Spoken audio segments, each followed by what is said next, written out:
Абдан жакшы. Мен кубанычтамын бүгүн сиздер менен жолугуп жатканыма.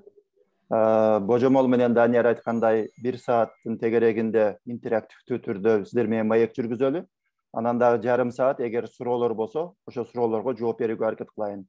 Колуңуздардагы баракчаларым уже менимче уже Данияр бөлүштүрүп коюптур. Ошолорду бир аз кое турсаңыздар, мен бара-бара анан кийинчерээк айтып түшүндүрүп барганда акырында ошо эме келишим кат деп коелу, ошол менен иштейбиз. Азыр ага чейин эмне үчүн ушул изилдөө этикасы маанилүү, ошого көбүрөөк токтолобуз. Бир аз бул жакка көңүл буруп коесуздар деп ишенем. Урматтуу кесиптештер, мен азыр башынан баштап слайдымды кошуп алайын. Менин атым Дүйшөн Шаматов. Данияр тааныштыргандай, азыркы учурда Боордош Казакстанда эмгектенип келем. Буюрса тажрыйба топтоп, келечекте дагы Кыргызстанда чогуу иштегенни насип буйруп калар. ооз-2 тарых жөнүндө сөз кылганда, кечээ дагы абдан жакшы сиздер менен маек курушса керек, түшүндүрүп берсе керек, ооз-2 тарых изилдөө усулу эмне, анын кандай мааниси бар, бул изилдөө усулу боюнча эмне үчүн буга маани беришибиз керек, пайдасы кандай, өзгөчө кыргыздарга мындай сөз баалаган, илгертен баштап атадан балага биз үй бүлөлүк тарыхты, санжыраны өткөзүп берген эл болгондуктан, бул ооз-2 тарыхтын мааниси өтө терең. Ал жөнүндө да мен бир аз гана токтолом, көп токтолбойм. Көбүрөөк бүгүн мен этикага көңүл бурайын дагы.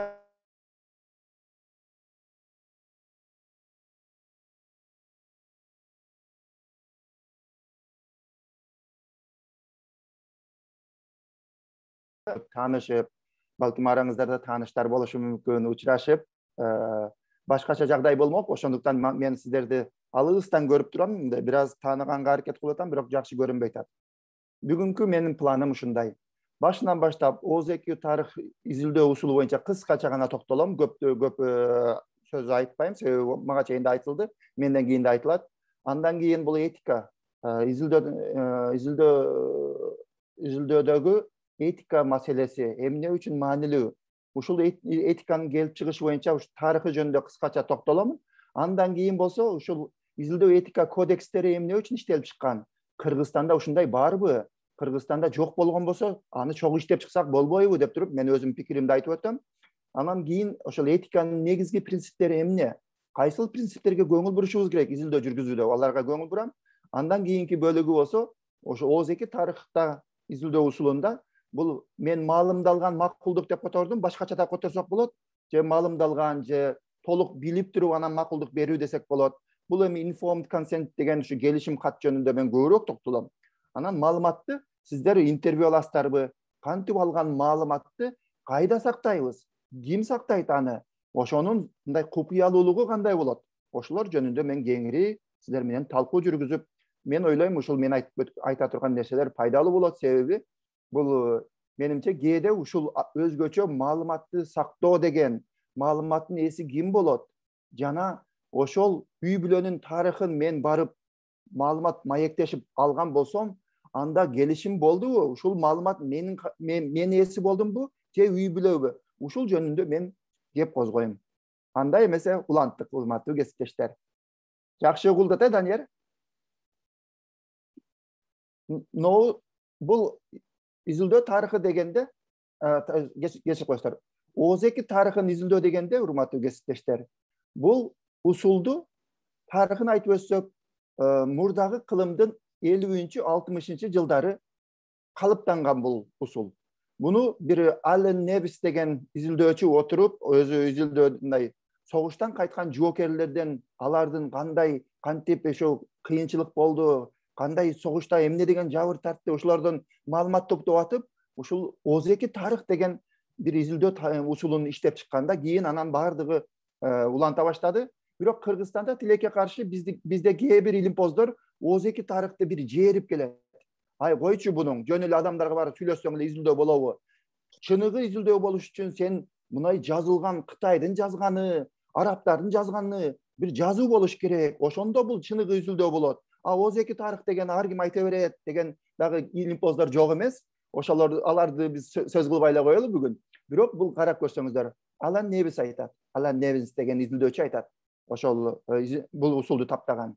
Айтылбай калган баяндар адам менен кошо мүрзөлөргө кетип калат. Ошон үчүн топтолушу керек деп атат. Маанисин көрдүңүздөрбү? Бул деген азыркы карап көрсөңүздөр аксакалдарыбыз биздин 90 жаштагы аксакалдарыбыздан алардын маектерин угуп калбасак, алардын саны өтө азайып баратат.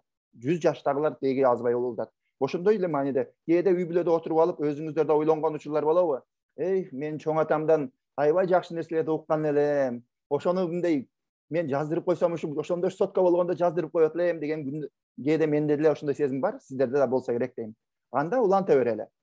Ооз-эки тарых кыскача мен айттым, буга чейин Данияр менен Мукарам эжеке айтып өтсө керек.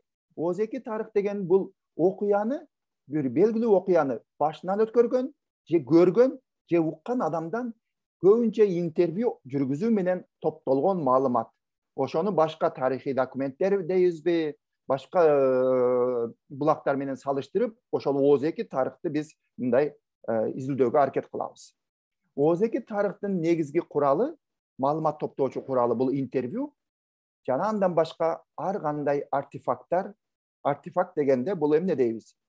Бул эски сүрөттөр, же үй бүлөлүк табирик буюмдар, аларды көрүп, баягы айтып бераткан адам эстейт дагы кошумча маалыматтарды эстеп айта баштайт. Мисалы үчүн сиз бир аксакалдын үйүнө барып туруп, эски сүрөттү көрүп туруп, ушул сүрөттү ким тарткан эле, кандай окуя болгон эле деп туруп сурасаңыз көп нерсе айтып берет, Мисалы үчүн жанагы финляндиялык Олимпос Курманжан тарткан сүрөтүнөн эле ошол сүрөттү көрүп эле канча деген суроолор пайда болот, Эгер ошол окуяны көргөн адам болгондо биз андан сурап көптөгөн бир ооз-эки тарыхты топтоп алсак болот эле, урматтуу биздин кесиптештер.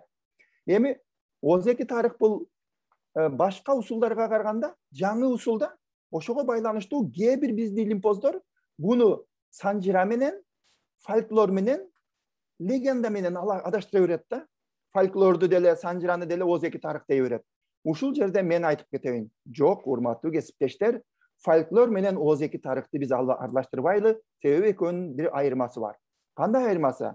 Могу жерде мисалы үчүн болуп өткөн окуяны башынан кечирген адам, ошодон биз адамдан жаздырып алатканда, ал жерде ар кандай апыртма же көркөмдөөгө көбүнчө эмес, уруксат берилбейт да, урматтуу кесиптештер. Бирөө көркөмдөп кошуп, апыртманы кошуп койсо, анда туура эмес болуп калат, Мындай суроо анда. Урматтуу кесиптештер. Данияр, ушул жерден мен катышуучулардын айткандарын уга аламбы? Уга аласыз. Анда мен суроо берейин. Залда отурган менин кесиптештериме. Окуяны билген адамдан сиз маалымат топтоюн деп барсаңыз, ошол окуяны айтып берүүчү адам көзү өтүп кетти да, анын небереси айтып берип атты. Бирок сизге ошол окуянын бир факты аябай керек болуп атат. Бирок ошол жерде ошол факты айтып берүүчү адам көзү өтүп кеткен дагы небереси ал окуяны билбейт. Ошондо сиздер эмне кылабыз? Ошондой жагдай болуп калса, сиз такташ үчүн ошол фактты эмне кылабыз анда? Боштукту толтуруш үчүн эмне кылсак болот? Сиздер оюңуздарды айтыңыздарчы. Өзүбүз толтуруп, же болбосо баягы небереси толтурса болобу ушул жерде? Ошол фактты саламатсызбы? Саламатсыз, катыраак сүйлөңүз. Саламатсызбы? Ошол факт боюнча мүмкүн ошол небересинен чоң атасын дагы тааныган кишилер болсо, мүмкүн алардан дагы маалыматты тапсаңыз. Алардан абдан сонун. Бирок чоң атасынын достору дагы айтпай калсачы. Дагы бирөө айтам дейм, макул айтыңыз. Саламатсызбы агай. Эгерде ушунда чындыгында эле ошол өтүп кеткен кишидеги айта турган маалыматтарды такыр башка бирөө айта албаган болсо, же айтса дагы анчалык айта албаган болсо, чындыгында ал толтурууга мүмкүн эмес да. Себеби чыныгы ал окуяны көргөн мындай күбөнүн ордуну башка бир күбө толтурууга мүмкүн эмес болуп калат. Тем более ошол күбөлөрдүн саны аз болгон болсочу. Эң сонун. Ооз-эки тарыхта эч такыр болбойт. Эч ким өзү оюнан кошуп, кинодогудай кылып ушундай болсо керек деп, өзүнүн пикирин айтып, баягы окуяны толуктап коюу бул ооз-эки тарыхка жатпайт. Анда биз ооз-эки тарыхка өзүбүздүн көркөм чыгармачылыгыбызды кошуп койгон болот экенбиз, урматтуу кесиптештер. Келиштикпи? Анда уланта берели. Ошол эгер боштук болсо, тилекке каршы боштук бойдон калыш керек, себеби биз Оз эки таракка өзүбүздүн чыгармачылыгыбызды кошуп койгон болуп калабыз. Кана кете берели эми. Эми изилдөөнүн этикасына келдик, урматтуу кесиптештер. Изилдөөнүн этикасы деген, кээ бир кесиптештерим буну адеп деп да которуп атышат. Этика исследования деген. Буну мен кээде сурап калсам, менин кесиптештерим мен жогорку окуу жайда сурап иштеген. Изилдөөнүн этикасы эмне десем, алар дароо эле айтат, бул плагиат дейт. Жок, жок, жок. Плагиат деген бул академиялык чынчылдык маселеси. Изилдөөнүн этикасы деген бул сиздин изилдөөңүз эч кимге зыян алып келбеши керек деген кепилдик да. Сиздин изилдөөңүздөн эч ким жабыр тартпашы керек. Ушул жөнүндө бүгүнкү менин докладым ушул жөнүндө болот. Семинарым, урматтуу кесиптештер. Кана кел карап көрөлү. Бул тилекке каршы изилдөөнүн этикасы жөндөн жөн эле чыккан эмес да.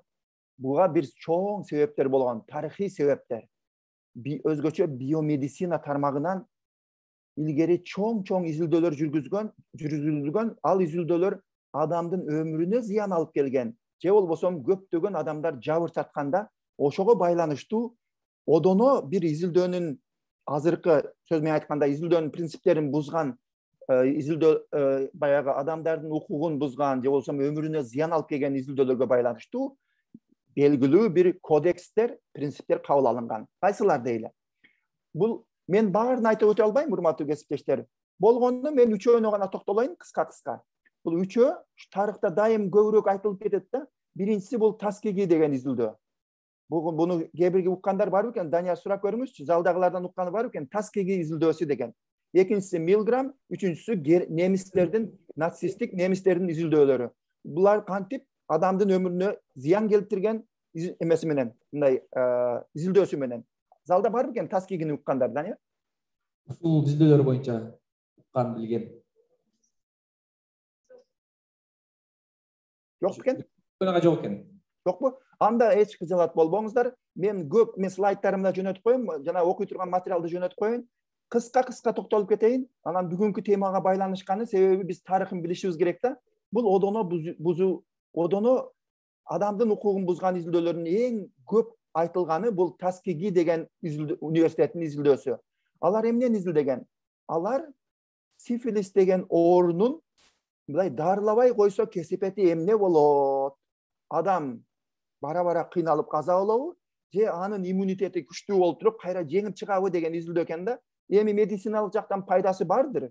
Бирок кантип ушул изилдөө жүргүзгөнү жөнүндө карап көрсөңүздөр, бул изилдөөнүн катышуучулары, Данияр слайд көрүнүп атат, Бул изилдөөнүн катышуучулары кылып карап көрүңүздөр. 32 жылы башталса, катышуучу респондент деп кое берели эми. Респонденттердин бардыгы алар афроамерикалыктар. Эми афроамерикалыктар десе кээ бирлер адашып жүрбөсүн, жанагы африкалыктар кара түстүү адамдар да. Афроамерикалыктар булардын жарымынан көбү сифилис менен ооругандар, жарымынан азы оорубагандар. Алардын баарына силердин каныңар начар экен, ошого биз силерге бир аз дарыланганы пайда жардам беребиз, анан 6 айда изилдөөгө катышасыңар деп туруп жалган маалымат берип, алар менен 40 жыл бою изилдөө жүргүзгөн. Анан аларга ошол сифилис жөнүндө изилдеп атабыз деп туруп маалымат берилген эмес тилекке каршы. Кесепети эмне болгон? Кесепети, анан дагы бир нерсеси, баягы пенициллин деген дары табылганда дагы аны ошол катышуучуларга берген эмес. Биздин экспериментибиз токтоп калбасын деп туруп. Анан 40 жыл өткөн бул изилдөөнүн кесепети, көпчүлүк адамдар каза болгон, кээ бирлери оорубагандар оору жугузган, же болбосо үй бүлө мүчөлөрүнө оору жугузган. Көрдүңүздөрбү? Ушуну 97-жылы гана Американын президенти Билл Клинтон кечирим сурап, компенсация үй бүлө мүчөлөрүнө төлөп берди. Кайсы маселе болуп атат? Бул жерде макулдугу жок катышып атат катышуучулар, аларга толук маалымат берилбей атат. Анан дагы алардын эң жаман жагы өмүрүнө түздөн түз зыян келип аткан изилдөө. Мындай изилдөө өмүр бою өткөзүлбөш керек, болбош керек деп туруп илимпоздор кабыл алышты. Дагы бирөөсү, бул Милграм деген изилдөө, бул дагы өтө кызыктуу, бирок өтө жаман изилдөө деп койсок болот. Бирок карап көрүңүздөрчү, бул адамдын мындай кесепети жөн, адамдын эмеси жөн экенде касиети. Биз адам деген эмнебиз деген ушу изилдөө экен. Булчу, бул психологиялык эксперимент экен. Stanley Milgram Yale Üniversitesinde иштеген 61-жылы жүргүзгөн экен да. Адамдар дейт, жогорутадан берилген буйрукту угуп аткарабы же бирөөгө зыян келтире турган буйрукту угуп аткан болсо аткарбай коебу деген изилдөө экен да. Аларга эмне кылат? Катышуучуларды, респонденттерди аларды отургузуп, анан көшөгөнүн ары жагындагы башка бир респондентке электр тогун сен ушул эмени көбөйтөсүн дейт да, баягы күч кубаттуулугун. Бара-бара кубаттуулугун көбөйтө баштаганда ары жактагы адам кыйкырып, кыйналганын угулуп турат. Ичкериден аяндуу үнү угулуп турат. Ошого карабастан баягы команда бере берет. Кана эми 30га чыгар, 50ге чыгар, вольттук 60га чыгар, 70ге чыгар дейт. Команда бере берет экен да. Максаты эмне? Адамдар бирөө команда берсе аткарабы, аткарбайбы деген изилдөө экен да. Эмне дейсиздер? Урматтуу кесиптештер. Адамдар бара-бара көпчүлүк адамдар аткарбай коебу же аткара береби? Бирөөгө мен жасаган нерседен бирөө кыйналса дагы. Кантип ойлойсуздар?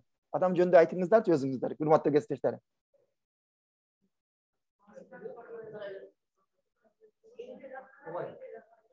Эмне дейт? Саматбагай аткара берет. Ошо көпчүлүк масса баш ийгендиктен бул мындай привычка сыяктуу болуп калып аткара берет. Туура. Анан тем более деп орусча айта берейин. Тем более бул менин жаным эмес, бул башка бирөөнүн жаны деп туруп, анан адам аткара берет экен команданы. Жанагы ат кыла дегенде атчулар ошодон пайда болсо керек да менимче. Ана эми карап көрүңүздөр, урматтуу кесиптештер. Тилекке каршы бардык катышуучулар 300 вольтко чейин буйрукту аткарыптыр. Көрдүңүздөрбү адамдар кандай экен? Анан 65, кечирип коесуздар. 65% бул 40 адамдын 26-сы 450 вольтко чейин буйрукту аткарыптыр. Көрүңүздөр, жарымынан жок. Ооба, жарымынан көбү 450 вольтко чейин буйрукту аткарыптыр. Демек, бирок бир нерсе, урматтуу кесиптештер. Көшөгөнүн ары жагында отурган адам жөн эле актер болгондо, ал эч кыйналган эмес, просто кыйкырган, ой деп кыйналганын билдирип турганда, ошондо айтыңыздарчы, бул жерде анда жөн эле бул жерде эч кимдин жанына зыян болбогон болсо, анда эмне деген этика маселеси болуп атат? Ким жабыртар тутат бул изилдөөдө? Данияр, дагы бир жолу молодец, азаматсың Данияр, чоң рахмат. Бул изилдөөдө кимге зыян болуп атат? Бул жерде жана буйрукту аткарып аткандарга зыян болуп атат. Алар өздөрү аткарып атканы менен ичинен баары пушайман болушканда айла жок деп ойлойм. Эң сон мен кошумча айтып коеюн, пушайман эмес, кээ бирлери баягы психикалык ооруга дагы травма болгон. Кээ бирлеринин себеби бара-бара ойлонгон да, мен деле адам баары бир мындай, биз мындай тубаса жакын болсо, жакшы болсо керек адам түбүнөн. Баары бир мен бирөөгө зыян келтирдим деп туруп, көпчүлүгү психикалык жактан жабыркап калганда, бирөөнү кыйнадым деп туруп, ооруга чалдыккан. Демек, мындай изилдөөлөр болбош керек. Бул жерде обман, алдоо жүргүзүлүп жатат. Баягы аларга буйрукту аткарганда изилдөөнү жыйынтыгын таап атып, бирок ошол 40 адамга чоң зыян келтирди. Эми фашисттик Германиядагы көптөгөн изилдөөлөр жүргүзгөн. Ушул жерде бир изилдөөсүн гана токтолуп кетейин. Бул карап көрүңүздөр. Бул өзүнүн солдаттары менен эксперимент жүргүзгөн жок алар. Туткунга түшкөн советтик же болбосо союздаштардын жоокери менен ушундай эмелер жүргүзүп атат, эксперименттерди. Ошолордун бирөөсү муздак сууга, муздап турган, тоңуп жаткан сууга адамдарды салып көргөн. Бунун айтыңыздарчы, немистерге эмне пайдалы ошолдо? Бул немистер дегенде фашисттик немистерге, азыркы эмес, фашисттик немистерге ошондой адамдарды тоңдуруп көргөндөн эмне пайдалы? Эмне үчүн дейсиздер? Бул изилдөөнүн максаты эмне болушу мүмкүн? Ким айтып коет? Араңыздарда барбы? Саматбагай, менимче негизги максаты бул кыйнап маалымат алуу. Жок, бул аябай жакшы экен, пикириңиз жакшы экен, бирок бул алардын негизги максаты болгон эмес. Негизги максат убакыт жөнүндө болуп атат. Убакыт. Канча минутта адам тоңуп, вообще өлүп калат экен деген изилдөөдө. Эмне үчүн ушуну билиш керек алар? Анткени Саматбагай ошол учурда согуштук СССРди жеңүүнүн бир жолу суу алдынан согушу деген жолду табыштырып болгонда. Ошондо эмне үчүн керек анда? Суу алдында согушса. Суу алдында адам канча убакыт жашай алат, же жардырууга жетишеби ушундай. Демек өздөрүнүн жоокерлери канча мүнөт Башка ой бар. турган суу менен бара алат. Аябай жакшы экен пикириңиз. Болушу да мүмкүн, бирок негизги максаты билесиздерби? Негизги максаты самолет менен учуп барган немистин пилоту Балтика деңизинен мисал үчүн же башка деңизде учуп бараткан болсо, ошол жерде аны атып түшүргөн болсо, суунун температурасы 0-дөн төмөн болсо, канча мүнөткө чейин куткарсак болот. Эгер анын аралыгы өтө алыс болсо, жарым саатта биз мындай куткаруучу команданы жөнөткөнү үлгүрсөк, жарым саатта аны куткарсак болбойт экен деп чечим чыгарган керек экен да. Эми бул дагы өтө жаман изилдөө экен. Ушунун негизинде, урматтуу кесиптештер, кааласаңыздар жазып алсаңыздар болот. Ушуга окшогон одоно укук бузуудан кийин атайын изилдөөнүн этикасын иштеп чыгышкан илимпоздор. Буларга карап көрүңүздөр. Ар кандай кодекстер иштеп чыгылган. Кыргызстанда билбейм, Советтер Союзунда могул жерде менин кесиптештерим да отурушат. Сиздер айтып коерсуздар, тарыхчылар, башка анан зоологдор да айтып калат. Мен айтам да, изилдөө этикасы десем, кээ бир зоологдор мактанып калат. Билбей адамдарды билбейм, биз жаныбарлар жөнүндө биз давно эле биз мындай этика бар, жаныбарлар менен эксперимент кылганда дейт. Макул деп коем, көргөзгүлө десем көргөзүлбөйт. Бул изилдөө этикасын карап көрүңүздөрчү. Бул 47-жылы нацисттердин докторлорун соттогондо атайын принциптерди иштеп чыгышкан, кодекстерди. Жана Хелсинки декларациясы бар, Белмонт отчету бар. Буга окшогон отчеттордун негизинде момундай чечимдер чыгарылган. Биринчиден, эмне үчүн сиздер ушу 5 күндүн ичинде ысык көлдө отурасыздар? Биринчиден, адам изилдөөчү адискөй же даярдыгы бар изилдөөчү гана изилдөө жүргүзүш керек. Кокусунан эле барып туруп эле кеттик изилдөөгө деп туруп бир адамды биз ээрчитип албайт экенбиз. Изилдөөгө даярдыгы бар адам изилдөө жүргүзүш керек деген эреже бар. Экинчиден, жазып алыңыздар, урматтуу кесиптештер. Дайыма ыктыярдуу макулдук. Эч ким эч кимди күчкө салып, кыйнап, же болбосо буйрук берип катыштыра албайт.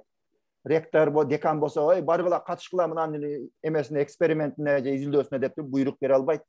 Сунуш кылат, ар адам өзү гана тандаш керек. Анан дагы бир нерсе. Сиз барып туруп, менин изилдөөм аябай маанилүү. Мен сталиндик убакытты изилдеп атам. Ошого силер катышууга мажбурсуңар деп айта албайт экенсиздер. Адамдар катышпай коюуга укуктуу.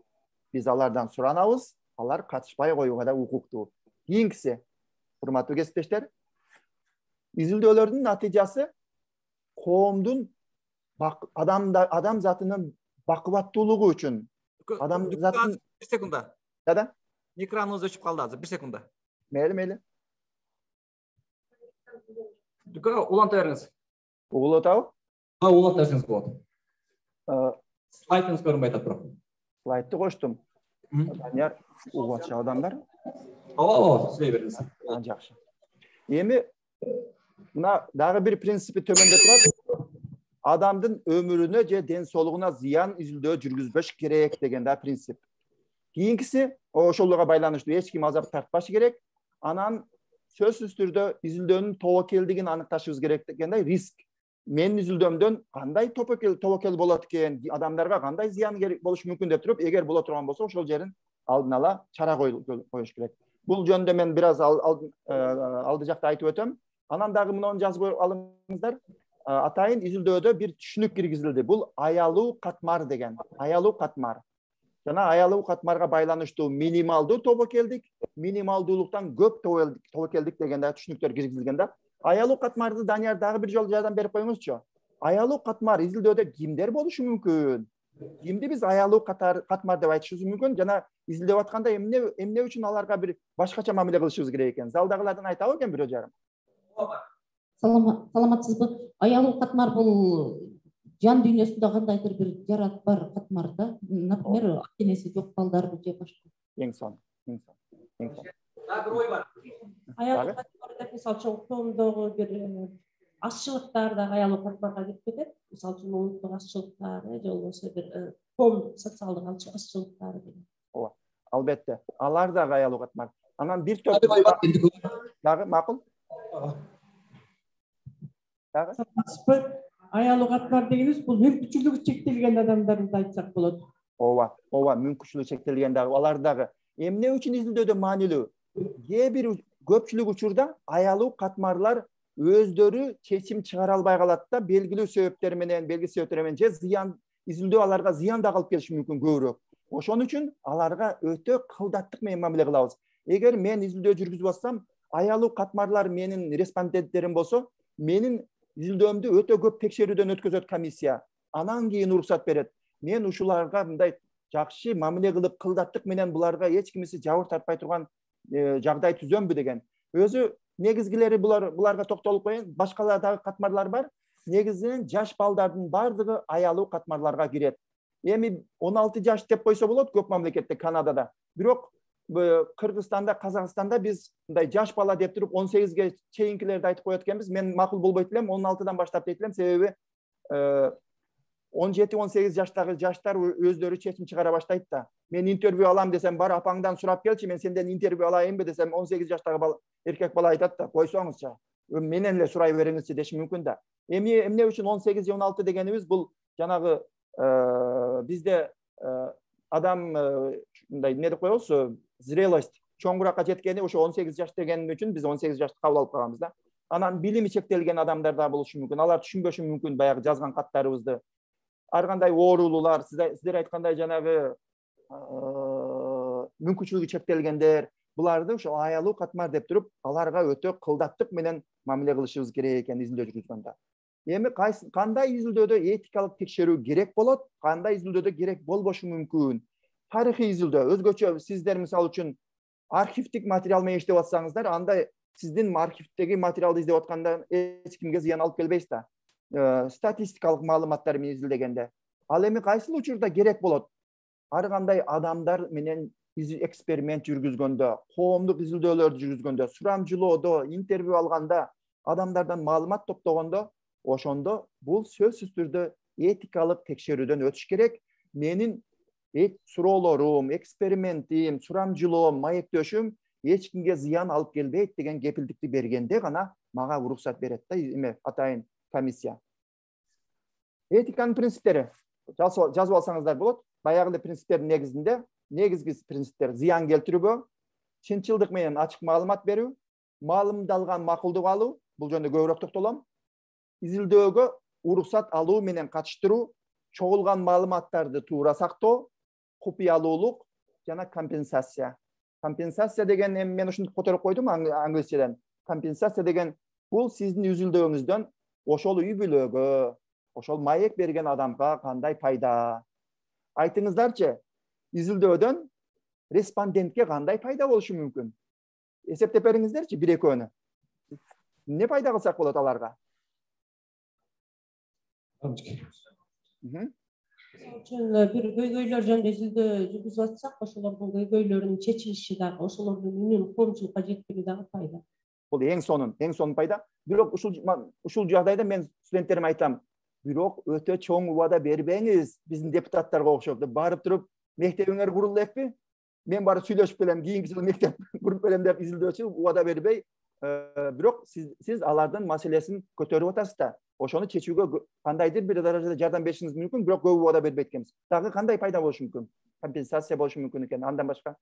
Бул саламатсызбы, жанагы союз маалында кээде туура эмес, аз болсо да куугунтуктоо болгондо, ошол учурда элдин көз карашы боюнча ошол адамдар бир аз жаманаттуу болуп калган. Азыр көз караш башка, ошол биздин ага жардамыбыз ачыкка чыгып, акталып дейбизби, акталышы мүмкүн.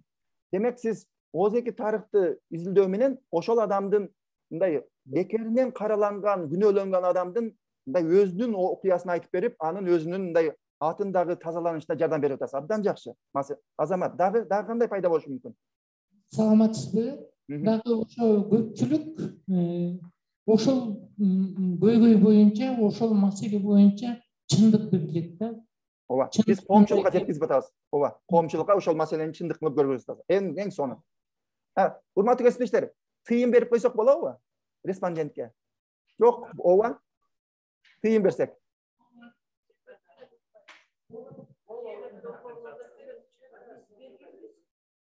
Мага улбай атат, Данияр, мага жеткизип бересиңби? Эмне деп атышат коллегалар? Данияр, могу жерге келип өзүңүз айтып турсаңыз, коллегалар эмне деп атат? Тезирээк болот ошондо. Негизи акча төлөгөнгө болот, бирок акча берем деп сөз берип туруп андан маалымат алуунун өзү туура эмес. Ооба. Бирок акча мындай бир аз убакыт өчүү, ыраазычылык катары чай иретинде, тамак алып берүү иретинде бир аз акчалай себеп болсо болот деп. Болот. Туура. Мен дагы айтам, акчаны эч ким бул акча берсе болбойт, бул пара берген деп айтпайт. Акча берген себеби адам убактысын берип атат, өзүнүн тарыхын бөлүшүп атат. Ага акча берген бул нормалдуу нерсе. Бирок сиз айткандай ошол ачык айкын кылып туруп, канча акча бергенин айтып берип, анан берем деп туруп бербей койгон туура эмес болуп калат. Бирок мен өзүм, урматтуу кесиптештер, акча бергенди анчалык жактырбайм. Акчанын ордуна башка белек бергенди жакшы көрөм. Китеппи, бир сувенирби бергенди жакшы көрөм. Себеби акча, баардык акча менен эсептелбеш керек да. Өзгөчө мен мисалы үчүн бир айылдарга барып изилдөө жүргүзөйүн десем, бир 5-6 адам келди дагы канча акчадан бересиң дейт. Мындай чоң долбоорлор келди, эл аралык уюмдар келди, ал бизден маек курганга акча бердиле, сен канча доллар бересиң, канча сом бересиң деди, мен кечиресиздер, акча бербейм десем, 2-3 чыгып кетип калды да. Көрдүңүздөрбү? Кээ бир адамдарды биз мындай акчаны күтүүгө тарбиялап коет экенбиз да, эгер акча бере турган болсок. Мен өзүм акча бербейм. Мисалы үчүн ал ошол эмелерге, катышуучуларга балким аларга бир жакшынакай белек берип коем, же болбосо бир китепче, сувенир берип коем. Себеби алар бизге маалымат берип атат, биздин изилдөөбүзгө жардам берип атат. Демек, кандайдыр бир ыраазычылык берип коюу, ыраазычылык кылып коюу бул жакшы нерсе. Уланта берели, урматтуу кесиптештер. Эми эң негизгиге келдик. Урматтуу кесиптештер, англисче сөздү жазып алыңыздарчы, жогоруда турат. Informed consent деп турат. Анан мен муну маалымдалган макулдук дедим, бирок мага бышпай атат да, ушуну мага жардам бериңизчи. Бүгүн балким ушу сонун терминди таап бересиздер да. Но менин онлайн отурган досторум да жардам берсинчи. Informed consent деген бул англисче, мисалы үчүн consent деген макулдук. Макулдук. Бирок informed деген информированная. Эмне үчүн ушу informed consent деген ушу ким айтат? Эмне үчүн бул эки сөз турат да, жөн эле consent деп койбойбу ушуну? Эмне үчүн informed деп атат? Информированный деп атат. Ошону айтып бериңиздерчи. Изилдөө жөнүндө толук маалымат берет. Ал маалыматты алып, окуп, таанышып анан макулдук берет деген мааниде. Эң сонун ушуну биздин баардык эле илимпоздор жасай бербейт. Журналисттерди айтпай эле коеюн. Барып алып эле барып жооп бер деп туруп анан кийин кетип кала берет. Илимпоз биздикилер кыйын да. Бирок илимпоз изилдөөнүн толук маалыматын, максатын, жыйынтыгын кантип колдонот, интервьюну ким көрөт, ким көрбөйт, купуялуулугу кандай болот, каерде сакталат, публикация болобу, баардыгын билгенден кийин гана макул болуш керек да. Ошондо гана ошон үчүн информированный, то есть маалымдалган макулдук деп туруп. Бул атайын протокол, бул баардык маалыматтарды камтыйт экен. Ошол маалыматтарды кантип камтыйт? Буну жазуу түрүндө сиздердин колуңузда тургандай документти даярдайбыз дагы, анан буну биз ошол изилдөө жүргүзгөнү ала барабыз. Айтыңыздар эми, чынын айтыңыздар. Канча копия даярдаш керек ар бир респондентке? 3. Жанагы респонденттин өзүндө да калыш керек, бизде калыш керек, анан бере турган жака беребиз. Бере турган ким ал? Ну, бир жака жибере турган жагыбызга да. Мисалы үчүн жибере турган ким болушу мүмкүн? КГБгабы? Этика комитети бар. Азыр бизде Кыргызстанда көп колдонулуп элек, бирок бизде кээ бир университеттерде иштеп атат, ошол этика комитети бар, ошол жактан өтөт да комиссия, аларга дагы. Жакшы. Анда жакшы экен. Ооба, өзү негизинен сиз айткандай 3-өөнү даярдаса болот, бирок мен көбүнчө 2-өөнү даярдайм. Бирөөсү кол коюлгандан кийин ошол респонденттин өзүндө калат. Бирөөсүн мен өзүм менен алып жүрөм. Эгер комиссия сураса, жогору окуу жайдын жетекчилери, ай, кана сен изилдөң кандай болуп атат деп кала турган болсо, ошондо гана көргөзөм. Бул өзү кол коюп берген, мына маалымат деп туруп, менде дайыма тиркөөлүү болуш керек. Сиздер 3-өөнү даярдайт экенсиздер, абдан жакшы, бирок баягы комиссия, биздеги этика комиссиясы уруксат бергенден кийин алар артыбыздан түшпөйт да. Кана кантип атасың, кантип жүргүзүп атасың дебейт. Алар бизге ишенет. Бирок бир маселе болуп калса, кана документтерин көргөз деп ошондо сурайт. Негизинен 2 копия биз даярдайбыз, бирок 3 копия деле зыяны тийбейт. Кана уланта берели. Абдан жакшы. Чатта келиптер. Үчүнчүсү донорлорго кетет дейт. Чатта респонденттер айтып атат. Эмне үчүн донорлорго? Донорлорго урматтуу кесиптештер, бир нерсени унутпаңыздар. Изилдөөнүн катышуучуларынын купуялуулугу. Аларды сиздер эч кимге көргөзбөйм деп атасыздар, атынчы. Senin atыңды ешкімге айтпайм, анонимдүүлүгүңдү сактайм дейбиз дагы, анан кийин жанагы финансы берген адамдар кел мага аттарын жөнөт дешке акысы жок да. Алар сиздерге акчасын берет, бирок аны сиздер жок, мен маалыматты бере албайм ким бергенин. Бирок ушул Кыргызстандын мисалы үчүн Нарын областындагы белгилүү региондогу бир мен жергиликтүү эл менен маектештим. Аттарын айта албайм деп туруп, сиздер аны коргошуңуздар керек. Себеби донорлор эмне кылат, же болбосо органдар эмне кылат биз билбейбиз да. Ошого адамдар бизге жарылып, ичиндегисин айтып берсе, биз аларды коргошубуз керек. Ошону баягы катта дагы анын аты жазылган да, ошону этият кылышыңыздар керек, урматтуу кесиптештер. Жанагы университет дегенде дагы университеттин комиссиясы дагы университеттин комиссиясына жөнөтсөңүздөр, алар кепилдик кылып ичкимге башка жакка көргөзүп койбойбу? Аны да ошо балким ошо комиссияда отурган адам ошол айылдан болушу мүмкүн да. Бул моментти дагы унутпаңыздар. Ошол айылдагы мисалы үчүн айыл өкмөтүнүн бир тууганы университеттин комиссиясында отурса, анда сиздер маалыматты жашырып келип туруп, анын бир тууганына берип коюп аткан болосуздар да. Ошон үчүн өтө бул жерде анонимдүүлүктү дагы эске алышыбыз керек. Кийинчерээк макул, абдан сонун талкуу болуп атат, урматтуу кесиптештер. Анан бул жерде бул катта кандай карап көрүңүздөр. Изилдөө тууралуу маалымат, макулдук алуу, мисалы үчүн уруксат сурашыңыздар керек, макул бериңиз, макулдугуңузду бериңиз деген ыктыярлуу катышы керек, эч ким аны мажбурлабаш керек. Катышуудан баш тартууну дагы жазып коюшубуз керек. Эгер сизге белгилүү белгисиз себептер менен сиз изилдөөдөн катышуудан баш тартсаңыз же чыгып кеткен болсоңуз, сизге эч кандай мындай эме жок. Штраф деле болбойт. Биз өзүңүздүн акыңыз дейбиз да. Купуялуулук, конфиденциальность кантип биз эме кылабыз? Кандай рисктер бар болушу мүмкүн, анын рисктеринин кандай пайда болушу мүмкүн ушул изилдөөлөр. Сөзсүз түрдө карап көрүңүздөр колуңуздагы документтерди. Байланыш телефондору болуш керек. Ал жерде изилдөөчү катары менин байланыш телефонум жана комиссиянын да телефондору болуш керек. Эгер кокусунан мен адамдардын респонденттердин укугун бузган болсом, мага байланышпайлы, алар ошо университеттин комиссиясына да байланышса болот да. Акырында кол коюу. Эми бул жерден мынага көңүл буруңуздар. Изилдөөнүн шарт жагдайлары жазылган кат катышуучуга түшүнүктүүбү? Ушуга көңүл буруш керек. Буну кандай? Жана биздин илимпоздор кыйынбыз да, өтө эч ким түшүнбөгөн кылып жаза беребиз. Жок, бул кат жөнөкөй тилде жазылып туруп, эгер айылда болсо, орусча же англисче кат алып барбай, кыргызча жазышыбыз керек экен. Ал окуган адам түшүнүп, анан кийин кол коет экен. Ал өз ыктыяры менен кол коюп, макулдугун бериш керек ушул эмеге. Мен катышам деп туруп. Анан маек жүргүзгөнгө чейин маалымат, мынаны караңыздар эми. Маек жүргүзгөнгө чейин маалымат, ошол маек берген адамдын ыктыярдуулугу, анын байлыгы жаздырып алган соң, ал баян кимге таандык болот? Тарых кимге таандык болот? Изилдөөчүгөбү же ошол адамдын эмеси болуп кала береби? Ким айтат? Кандай дейсиздер?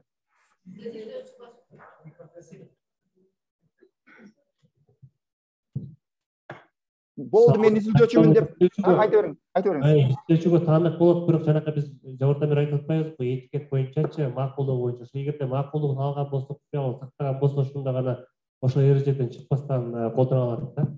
Эң сон. Бирок колуңуздарда турган келишим катты көрдүңүздөрбү? Бирөө жарым көрдүбү? Бизде изилдөөчүлөрдүн көпчүлүгү такыр колдонбойт да, баары эле маалымат интервью ала берет. Бирок ушундай расмий келишим катты биз жазышыбыз керек экен. Албетте жазсаңыздар, респонденттер айтат да, ай мен сага ишенем, сен Манаста иштейсиң, сен Аутсада иштейсиң, сен Илимпоздун. Жок. Алар адамдар өздөрүнүн укугунда билиш керек. Ошон үчүн биз ага түшүндүрүп, жок, бул респондент, бул ушул этиканын протоколу, изилдөөнүн протоколу. Бул маалымат, бул кат сизде кала бериш керек. Коркпоңуз. Эгер кокусунан кийинчерээк мен сиздин атыңызды айтпайм деп туруп, анан кийин конференцияда презентация кылып сизди уялтып аткан болсом, анан сиз ушу байланышсаңыз болот деп туруп, сөзсүз аларга айтышыбыз керек экен. Бирок, мына таандык болот дегени аябай туура айттыңыз. Мына маалымат келишимдин негизинде маалыматты биз тактап алышыбыз керек экен. Мынаны карап көрүңүздөр. Расмий түрдө кол койдуруп алыш керек. Бирок эптеп эле алдап кол койдуруп алуу эмес. Мен ушул тарыхты изилдөөңүзгө колдонуу үчүн укугумду ыйгарам деген бир текстиңиз болуш керек экен да. Бирок аны дагы бир жакшына кылып жасаш керек экен. Эгер колдонуу дегенде дагы биз чечмелеп алыш керек. Кантип колдонобуз? Биз публикацияга колдонобузбу же архивге коюп коебузбу? Эмнеге дегенде, ооз-2 тарыхтын башка изилдөөлөрдөн айырмасы, ооз-2 тарыхты биз архивге коюп туруп, башка изилдөөчүлөргө колдонууга ачык кылган жагдайларыбыз көп да. Башка изилдөөлөрдө жок. Аны биздин немени интервьюну эч ким колдоно албайт. Бирок ооз-2 тарыхты сиздер бир эмеде сактап, китепканадабы, архивде сактап туруп, башкалар да келип колдонот да. Демек, бул жерде өтө кылдаттык менен мынаны иштеп чыгышыбыз керек экен, урматтуу кесиптештер.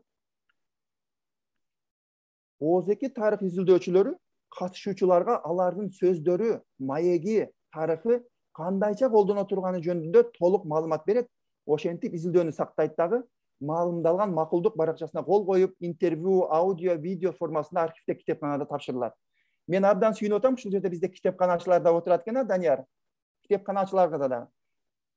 Китепканачылар аларга маалымат келсе, бизде кандай экен процедура билсем болот экен. Мен нарындагы менин кесиптештерим бар экен, китепканачылар. Сиздерге бирөө ооз-2 тарыхты алып келди да, аны жөн эле каталогко киргизип коесуздарбы? Же бир дагы эмнесин текшересиздер, ошо бирөө видео же интервью алып келген болсо? Бизде деген саламатсызбы? Бизде русский диск деген бар, ошого сактап коебуз. Аны сурайсыздарбы? Бул кимдин интервьюсу, ал уруксат бердиби сакталганы, кана кагаздарың барбы, протоколдоруң деп сурап коесуздарбы? Азыр мындай изилдей элекпиз да, биз ошол адамдын жана чыгармачылык кечесин же ушундай болгон маалыматтарды эле сактап коебуз, анан керектөөчүлөргө беребиз. Ал эми расмий иш-чара, туура айтасыз. Расмий иш-чарада конференция же бирөөнүн туулган күнү болсо, анда келген адамдын баары эле макул болуп келет да. Ошондон анда маселе жок. Бул эми ооз-2 тарыхты андай маселе жок, анан ошо керектөөчүлөрдү кимге керек болсо ошону берип турабыз да. Абдан жакшы. Абдан жакшы. Эми көңүл буруңуздар. Бирок ооз-2 тарыхты сактоодо башкача нерсеге көңүл бурат экенбиз, урматтуу кесиптештер. Бул алынган маалыматты дагы туура сактоо, бул өзүнчө биз этикалык биздин милдетибиз экен да. Ошол катышуучуларыбыз, мен ушул өмүрүмдүн таржымалын сизге айтып бердим эми. Ал каерде турат ушул интервью? Буну ким көрө алат, ким колдоно алат?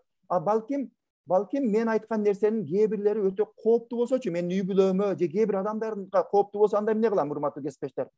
Андай маалыматты бердим да, бирок коркуп атам да, бирөө жарым көрүп калса кийин зыяны тиет. Ар кандай регионалдык маселе болуп кетиши мүмкүн. Койчу, бул мен ушул маселени башка бирөөлөр көрбөй эле койсунчу деп туруп маалыматты бердим. Бирок эми китепканага койсом баары көрүп алат да, анда эмне болот, урматтуу кесиптештер?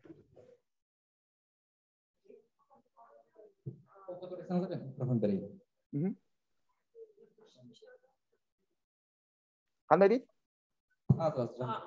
Тиги Академия наукатагы тажрыйбаларымды айтып коеюнчу. Ошол мен манасчылар менен иштеп атканда уктум да, ошол манасчылар келип өзүнүн кол жазмаларын жана ошондой аудиолорун өткөргөндө аларга тил кат берет экен да. Мен ушул кишиден бул маалыматты кабыл алдым, биздин академиянын архивинде сакталат деп. Этикалык жактары эч кандай макулдашуу катары текст жазылбайт экен аларда. Бул мисал экинчи жагы, сиз айткандай, эгерде маалымат баалуу болсо, бир киши өзү үчүн коопсуз болот десе, мүмкүн атын жашыруу, атын колдонбоо деген принципти колдонсо.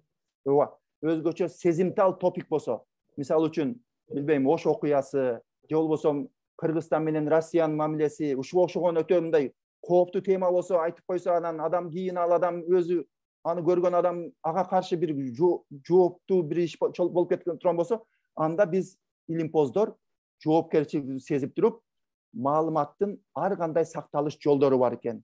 Бул жерде мен маалымат боюнча 3 жолун гана айтып берейин, балким көп жолдору да бардыр. Ошол архивде же болбосо китепканада сакталган маалыматтын сактоонун 3 мындай өзгөчө сезимтал темалар болсо, ал ачык жарыяланбашы керек. Адам, изилдөөчү өзү чечип туруп, ошол жана респондент менен кошо ага кепилдик бериш керек да. Жанагы каткада киргизип койсо болот темасына жараша. Изилдөөчү купуя жана жеке маалымат сактоочу жай мүмкүнчүлүк бар, буга кайра келейин. Мынаны карап көрүңүздөр. 3 жолу бар экен, урматтуу кесиптештер.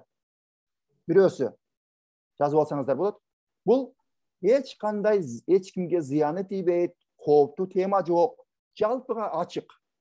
Кайсыл адам келсе дагы, кайсыл улут болобу, кайсыл элдин өкүлү болобу, башка чет өлкөлүк болобу, китепканага келип алып туруп, бул 30 адыр каналын ушинтип курган белеңер.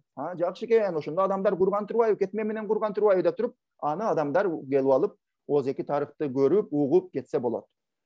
Кээ бирки маалымат чектелген болушу мүмкүн. Аны китепканада отургандар, жанагы кагаз, расмий кагаз менен гана сенин немең бар экен, разрешениең бар экен, сага берсе болот экен деп туруп чектелүү гана адамдарга маалыматты чектеп коет.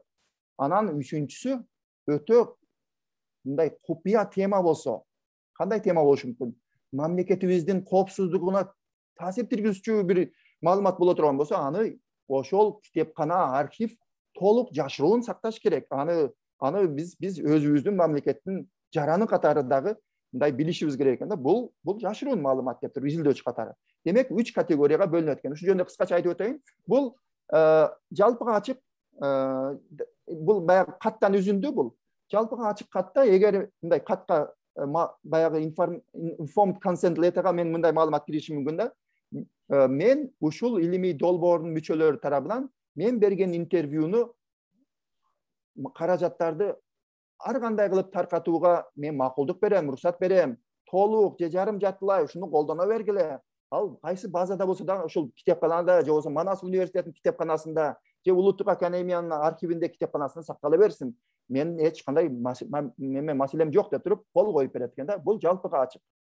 Ал эми чектелген маалыматта бул жанагы аябай жакшы нерсе айттыңыздар жогоруда бирөөңүздөр. Псевдоним, адамдын атын өчүрүп, мисалы үчүн Талас районундагы, Талас областынын Талас районундагы мисалы үчүн ушул тургуну, пенсионери деп туруп, анын атын биз псевдоним менен колдонушубуз керек, аны коргошубуз керек экен. Маектүү болсо, ал коомчулукка мындай толук кылбастан, купуялуулугун сактап, ошол атайын протоколго кол койгон изилдөөчүлөр гана колдонуш керек да. Себеби көрүнгөнгө колдонсок, мындай ал адам кандай максатта колдонот биз билбей калат экенбиз да. Буну дагы биз эме кылабыз. Бул чектелген маалымат. Толук жашыруул маалымат, буну айтып өттүк. Менин интервьюмду, ким экенимди, интервью жүргүзгөнүмдү менин жөнүндөгү маалыматты изилдөөчүлөр гана билет. Бирок менин уруксат бербесем, менин маалыматымды эч кимге бербегиле ушул маалымат. Мен аны билишим керек, менин маалыматымды сиздер кимге берет. Ошондо гана менин маалыматым ачыкка чыгышы мүмкүн. Бирок мен уруксат бербейм деген дагы кол коюп берген адам болушу мүмкүн. Бул өтө жанагы коркунучтуу тема да. Эми урматтуу кесиптештер, ушул менен мындай жыйынтыгында жана каттан көргөзүп атам, азыр да карап көрөсүздөр. Изилдөөнүн аягында дейт, менин маегимдин жазуулары 1 жылда же 2 жылда деп өзүңүздөр изилдөөчү катары чечесиздер. Биротоло маектер жок кылынат, же архивде сакталынат. Ал эми стенограмма жөнүндө да ушундай маалымат. Бул текстти мен жакшылап окуп чыктым. Жана изилдөө келишимин толук түзүлдүм. Өз эрким менен, өз ыктыярдуулугум менен катышууга макул берем деп туруп аягына кол коюп коет. Анан кийин гана биз маалыматты топтой алабыз. Бул мен колдонгон материал бул Канаданын Конкордия университетинен алдым. Ушул жерде бассаңыздар оригиналы англис тилинде чыгат. Эми Данияр, менде канча минут калды? Азыр 8 минут калды. Азыр катышуучуларга мен бул атайын Казакстанда менин кесиптештерим этический кодекс исследователей Казахстана дегенде иштеп чыгышты. Мен ушу катышуучуларга ушул китептин копиясын жөнөтүп кое алам, каалоочуларга. Кыргызстанда дагы биз ушундай өзүнчө кодексти иштеп чыкпасак, чет өлкөдөн келген изилимпоздор, алар өздөрүнүн университеттеринен этика кодексинен өтүп келишет, комиссиясынан. Кыргызстанда болсо, азырынча буну мен Манас университетинде бар болушу мүмкүн, аутсада да болушу мүмкүн, Манас Данияр тактап коет. Бирок көпчүлүк окуу жайларда буну биз иштеп чыга элекпиз. Жалпы илимпоздордун коомчулугу да иштеп чыга элекпиз да, тилекке каршы. Азыр эми Данияр ушул акырында мен бир 3 кейс бар. Ушунун бирөөсүн талкууга алалычы ушул менен, кесиптештер менен. Мен ушул жерде сиздерге бир кейс берейин. Кейс дегенде мындай жагдай, бул менин студенттеримдин башынан өткөн жагдай.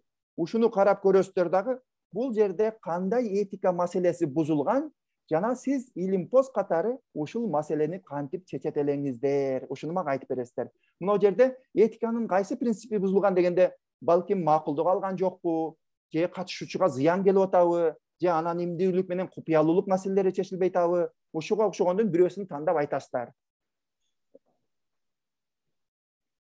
Ana, окуңуздарчы. Бул Кыргызстанда да ушундай жагдай болуп калышы мүмкүн. Анан мага айтасыздар, этиканын кайсы маселеси болуп атат? Жана изилдөөчү катары сиз ушул жагдайда эмне кылат элеңиздер? Айтып бериңиздер, окуп коелу же өздөрү окусундарбы? Өздөрү окуп койсо болобу? Бирөө окуп койсун анда. Мен окуп коеюн, болуптур. Изилдөөчү. Даярдаган маалыматтык катта бардык катышуучулар өз ыктыяры менен катышат деп так көргөзгөн да. Бирок ошол уюмдун жетекчиси, мектептин директору деп коелу, же университеттин деканы деп коелу, факультеттин деканы. Изилдөөчүгө уруксат берди, мейли изилдөөңдү жүргүзө бер деп туруп, бирок кое турчу. Мына сен изилдөөчүңө канча мугалим керек? 5 мугалимби? Сен паланча, пыстанча, жанабышка ушу 5 мына мугалим менен иште деп туруп бизге мындай мугалимдерди бөлүштүрүп койду да. Эмне маселе болуп атат бул жерде? Жана кесепети кандай болот? Жана сиз эмне кылат элеңиз ушул жагдайда? Бул жерде жетекчисинен коркконунан барып аткан жумушчулардын ыктыярдуулугу жок. Эң сон. Ошону өзүнүн укугу бузуп жатат. Ооба. Ар бир жооп ыктыярдуу түрдө болуш керек. Ооба. Эң сон. Анан кесепети эмне болот? Кесепети? Агай, саламатсызбы? Бул эми мен азыр өзүмдүн изилдөө тажрыйбамда могу сиздин лекцияны угуп отуруп ушундай жыйынтыкка келип атам да. Мен 2003 жылдан бери этнографиялык талаа материалдарын жыйнап жүрөм. Бирок могу айткан этиканын 100% менде сакталбаптыр да. Купуялуулук дегенге токтолуп атам да. Мисалы мен кошок жыйнаганда көп эле апаларга барып, ушул трагедияга жанагы аярлуу катмарын тиги ыйлатып атып жыйнаган учурлар болду да. Бул биринчи аярлуу катмарын ошол жан дүйнөсүнө кирип, анан ошол маселени козгогондугум болуп атат. Анан экинчисинде купуялуулук мындай кошокторду көп эле сакталбай, анан мен аны илимий айлампага киргизгенде аларга сноска берип жүрдүм да, илимий анализ кылып. Анан ошондо айткан энелер болду. Мени ушул тиги колду койдуртуп алгам. Анан менин аты жөнүмдү атабай эле койчу депчи, бирок мен жана сиз айткандай анонимдүү түрдө, мисалы Жалал Абад областынын Аксы районунда ушундай деген кошоктор бар. Бүгүнкү күнгө чейин сакталган деп эле ошондой анализ берип жүрдүм, анонимдүүлүгү. Анан көбүнчө купуялуулугу ушул мен жыйнаган материалдарда сакталбай калыптыр да. Себеп бардык эле мындай, ал жерде секреттүү материалдар болгон эмес, баягы башынан өткөргөн окуялардын бардыгын айтып бергендиктен, значит, ошол талаа материалдарында дагы мына ушундай нерсени киргизгенге болот экен деген тыянакка келдим да. Өтө сон. Албетте бул жерде эң жакшы нерсе айттыңыз. Аксыда дагы бир эртең сиздер менен сүйлөшөт. Элмира Көчүмкулова дагы кошокторду изилдеп жүрөт. Балким сиз менен чогуу иштешеттир. Кызыл Жардам болот. Эми бул жерде абдан адамдын өтө мындай трагедия учурунда маалымат топтоп атасыз. Эми эч ким бирөө жарым изилдеш керек. Бул тема өтө маанилүү тема да. Бирок сиз айткандай анын адамдын атын псевдоним колдонуп, анын адамын айтпаганыңыз эң жакшы экен, анын адамдын адам жашырып. Себеби ошол учурдагы өзүнүн мындай өтө трагедиясын башка адамдарга айткысы деле келбестир эле, башка адамдар билбеши керектир эле. Бирок илимге салым кошуп атасыз да. Бирок сиздин айтканыңыз аябай маанилүү экен. Бирок сиз кошокто айтканда дагы балким ошол жерде аттарын деле айтпастан, аттарын өзгөртүп аткандырсыз. Же аттарын өзгөртсөңүз ал жерде бир уйкачтыктар да бузулуп калышы мүмкүн. Бул маселе ушул илимпоздордун бир чоң эмеси да, кыйынчылыгы. Эгер атын өзгөртсөм, анда канчалык өзгөртөм, окшош атты коюп коембу деген. Бирок албетте сиз бүгүнкү лекциядан жыйынтык чыгарганыңызга, тыянак чыгарганыңызга чоң рахмат. Бул кейске келсек, урматтуу кесиптештер. Кесепети суроо жок бар экен. Ойлор бар. Айта бериңиз. Кейс боюнча дагы бир нерсе, бул жерде маалымдуу дегенде белгисиз да, бул жанагы жетекчи таап берген кишилерге изилдөө боюнча толук маалымат берилген жок бар экен. Жетекчи барып катыш десе катышкан турбайбы? Ооба. Алардын аттары кандай болот? Жашырылабы, жашырылбайбы? Ал да белгисиз болуп атат да. Ооба. Туура айтасыз. Менин мында онлайн отурган досторум дагы айтып атышат. Эки маселе болуп атат. Жанагы адам тандаганы барганда өзүнүн выборка, тандоо критериялары болуш керек да, ошо менен барышым керек эле. Мен аны менен барсам деле директор кыйын болуп жардам берип атат да, эми медвежий услуга кылып туруп. Эми директор жардам берип атса, жардам албай койсоң да капа болуп калат. Ай, сен эмне мен тандап берген менен иштебей атасың деп туруп. Анан көбүнчө Кыргызстанда деле бар бул. Директор өзүнүн жакшы көргөн адамдарын тандап берет, Алар мактайт да директорду. Анан алар тандабай койсоң, директор айтат: "Сен эмне атайын мени жамандай тургандадыңбы" дейт да. Ошондуктан биз этият кылышыбыз керек экен. Директордун эмне кылат элем мен ушул жагдайда, урматтуу кесиптештер? Директорго бардыгын түшүндүрүп туруп, мага канча адам керек деп туруп, директордун тизмесин алып, Жок, сиз тандап берсеңиз, анда менин изилдөөмдүн принциптери, протоколу бузулуп калат. Ошондо сиз мени мага бериңиз, мисалы үчүн жаш мугалимдердин тизмесин бериңиз, арасынан үчөөнү өзүм тандайм. Анан кимди тандаганымды сизге айтпайм дешим керек экен да. Көрдүңүздөрбү? Болбосо директор да кызыга баштайт, кимден маалымат алып атат деп туруп. Эми директор ошол эмне болсо да мектептин кожоюну да. Аны сыйлашыбыз керек, бирок өзүбүздүн илим изилдөөбүздүн принциптерин бузбашыбыз керек. Дагы эми акыркысынан да абдан жакшы урматтуу кесиптештер. Азыр бул. Жок, буну өткөрүп берейин, мынанысın. Ушул дагы кызык болот. Кана. Суроо бар экен. Мели суроо береңиз. Бир проектке катышкан, сабакка келбеген балдар жөнүндө ошолор көйгөйлөр. Бизге интервью мындай сурап жолоону берди, тизмени берди, сабакка келбеген балдардын тизмесин үйүнө бардык. Жакшы бир белек берди аларга. Дептер, калем саап, керектүү нерселер. Анан ошо интервью алдык. Эч кандай макулдугун да сураган жокпуз. Ошо тизмени бардык. Келбеген балдардан алдык келип, анан ошол интервьюлөрдү тапшырдык. Ошондо балдардын укугу бузулдубу? Ооба, эми Кыргызстанда тилекке каршы бузуулар көп болот. Керек болсо мен бир нерсе айтып өтөйүнчү. Менин досторум бирөөсү айтып калды. Анын кичинекей баласын вожатыйлар ысык көлгө эс алган алып кетиптир. Эс алган алып кеткенде баягы кичинекей бала табайынып, ооруп калыптыр ысытмалап. Ысытмалаганда анын апасына, атасына звонок кылбай эле ошол жерде вожатыйлар антибиотик берип коюптур да. Бул деген чет өлкөдө, мисалы үчүн Канадада бул андайга акысы жок эч кимдин. Эң негизгиси сиздин айткан нерсеңиз боюнча, биринчиден балдардын өзүнөн уруксат сурашыбыз керек. Бирок ошол эле учурда эгер балдар 16 жашка чейин болсо, Казакстанда 18 деп атышат, мен 16га деп турайын. 16 жашка чейинки балдар болсо, алардын ата-энесинен да уруксат сураш керек эле. Бизде ата-энесинен каяда сурайбыз? Биз мугалимден сурап кое беребиз дагы, ата-энеси билбей эле кала берет. Балдарынан ким келип маалымат алып кетип атат, ким анкета алып кетип атат, ким интервью кылып атат. Ата-энесине айтпайбыз биз мектепте, биз өзүбүз чечип коебуз да. Ал дагы туура эмес экен. Керек болсо, менин кичинекей кызым 1-2 класста мындай жеке менчик мектепте окуган учурда мектептен кат келди. Биз сиздин кызыңыздын сүрөтүн мектептеги жанагы ар кандай иш-чараларга, жанагы дуалдагы баягы плакаттарга колдонсок болобу? Уруксат бериңиз, ооба жок деп бериңиздер эле. Биз жок деп уруксат бердик. Эгер биз ооба дегенде биздин кызыбыздын сүрөтүн баягы плакаттарга мектепке коет эле да. А бизде аны сурап деле койбойт. Моюнга алалычы, же сурайбы бизде, урматтуу кесиптештер? Ата-энеден эч ким сурабайт. Кечирип коюңуз.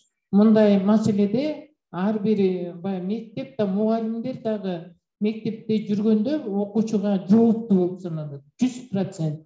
Ошондо эгерде бала ооруп калса же жыгылып кетсе, бирөөнү чагып койсо, анда биринчи кезекте ата-энеге жиберилет, андан кийин мектептин докторуна кабар берилет. Башка маселе, ал байланыша албай калса, анда доктор чечип коет да, медсестрабы же доктор ошондой. Бирок мен көп эле мисалдарды билем, ата-энеге сөзсүз айтылат. Макул. Анда сиз азыр барып туруп мектепке барып интервью жүргүзсөңүз, анкета жүргүзсөңүз, мектепке барып, же болбосо сиз мектепте иштесеңиз, мен барып туруп, мен интервью жүргүзөм десем, ошондо сиз барып ата-энеден барып сурап кагаз жөнөт, ата-эне уруксат берсе, анан сенин маегиңе катышат дейсизби? 8-9 класстын балдарын, же мектептин класс жетекчисине бар катыша бер деп коебу? Эми бул интервью алыш керек болсо, мен сиз айткандай жанагы менин милдеттеме кагаздарым бар да, иш кагаздарым бар. Ошолордун талабына ылайык, албетте, эгерде мектепте барып, ал маселеге жараша болот да. Кандай маселе? Мектептеги маселе. Кандай маселе? Менимче маселеге жараша суроо берилет. А эгерде үй бүлөлүк маселе болсо, бул щепетильный, орусча айткандачы. Ал эми мектептеги баланын өзүнүн билими жөнүндөгү маселе болсо, мугалимден уруксат алып туруп эле баладан интервью алса болот деп ойлойм. Мен сиз менен макул эмесмин деп коем. Эгер Кыргызстанда ошондой жагдай, проблема ошондой болуп атат, бара-бара киргизишибиз керек. Эгер изилдөөчү мектепке келсе, ошол изилдөөчү, ошон үчүн мен кат даярдаганда да жөнөтүп коем. изилдөөчү мектептен деле сурай берет, баладан сурайт, бирок ата-энесинин уруксаты жок болсо, менин интервьюма, менин изилдөөмө бала катыша албайт. Ата-эне макулдугун бериш керек. Мектептин маселеси болсо дагы. Бул дүйнө жүзүндө ушундай, бирок Кыргызстанда башкачараак болушу мүмкүн. Ошон үчүн бирок бара-бара балким биз дүйнө жүзүндөгү тенденцияга кошулуп кетербиз деген үмүтүм бар да. Агай, мен дагы бир менен айтайынчы. Бизде ал плакаттарга сүрөткө чыкса, мындай ата-энеси сыймыктанат тескерисинче. Ооба да. Сурабайбыз. Атаандашат тескерисинче, ананын кызын коюпсуң, менин баламды неге тартып койбодуңар ал жерге, неге илбедиңер деген. Ооба. Туура айтасыз. Даже мен дагы интервью жүргүзүп атсам, Кыргызстандын мектептерине барып туруп, ай атыңызды жашыруун кылайм десем, ай атымды жаза бер, наоборот, мен сенин китебиме чыксаң жакшы да, сүрөтүмдү да тартып ал дейт. Бирок маселе анын атын колдонсом, сүрөтүн колдонсом, кийин кесепетин билбейт да алар. Кийин кандай бирөө жарым мыскылдашы мүмкүн, же болбосо ай эмне мектеп жөнүндө жаман нерсе айтып койдуң деп туруп, аны иштен айдашып берүү мүмкүн. Аны билбейт да. Ошон үчүн алар мактанып алып, мен изилдөөгө чыктым деп туруп адамдар мактанышы мүмкүн. Бирок аларга биз өзүнүн изилдөөдүн бардыгын учурда кээде бирөөлөр сиз менен мындай урушуп кетиши мүмкүн. Мени жамандап койдуң деп туруп. Ага изилдөөчү катары, эгер мен изилдөө жүргүзгөндөн кийин ошол мектепте, коллективде көбүрөөк проблема башталган болсо, демек мен адис катары жаман иш аткарган болом. Урматтуу кесиптештер, ушуну жеткизейин деп атам.